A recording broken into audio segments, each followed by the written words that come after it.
ভাসানীর এই ৪৮তম ওফাত দিবস উপলক্ষে যে আজকে ভাসানীর মাজারে আমরা দেখছি যে বিভিন্ন সংগঠন থেকে বিভিন্ন ব্যক্তি বিভিন্ন পর্যায় থেকে কিন্তু আজকে ফুল দিয়ে শুভেচ্ছা জানাচ্ছে এবং সেই ফুল দিয়ে শুভেচ্ছা জানানোর মধ্য দিয়ে কিন্তু আমরা দেখছি যে ৪৮তম ওফাত দিবসটি কিন্তু সুন্দরভাবে পালিত হচ্ছে মৌলানা আব্দুল হামিদ খান ভাসানীর মাজারে। আর এই মাজার উপলক্ষে কিন্তু আমরা এই ৪৮তম মৃত্যুবার্ষিকী উপলক্ষে কিন্তু আমরা ইতিমধ্যেই দেখছি যে টাঙ্গাইলের বিভিন্ন সুশীল সমাজ, বিভিন্ন সংগঠন, বিভিন্ন রাজনৈতিক ব্যক্তিরা সকলেই কিন্তু আসছে, সকলেই শ্রদ্ধাঞ্জলি জানাচ্ছে এবং সকলেই কিন্তু ফুল দিয়ে শ্রদ্ধাঞ্জলি জানাচ্ছে, সকলেই এখানে দোয়া করছে এবং 7 দিন ব্যাপী কিন্তু এখানে মেলা অনুষ্ঠান থেকে শুরু করে এবং আলোচনা সভা চলছে কিন্তু প্রতিনিয়ত। মৌলানা আব্দুল হামিদ খান ভাসানীর যে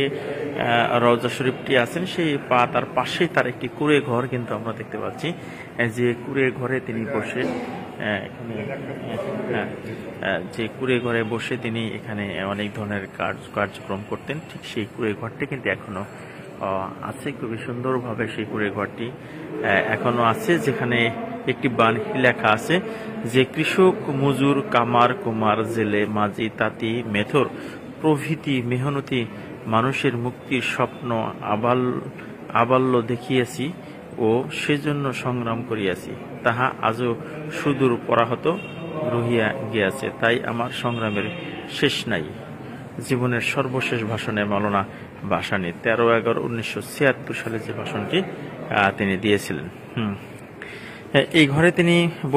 বসতেন, এই ঘরে তিনি বৈঠকখানা হিসেবে কাজ করতেন। অনেক সময় কিন্তু এখানে বসে তিনি তার কার্যক্রম সেটা চালিয়ে গিয়েছেন। আর আজকে তার সেই 48তম ওফাত দিবস, সেই ওফাত দিবসে কিন্তু আমরা দেখছি যে বিভিন্ন সংগঠন এখানে এসে তারা কিন্তু শ্রদ্ধাঞ্জলি জানিয়ে যাচ্ছে।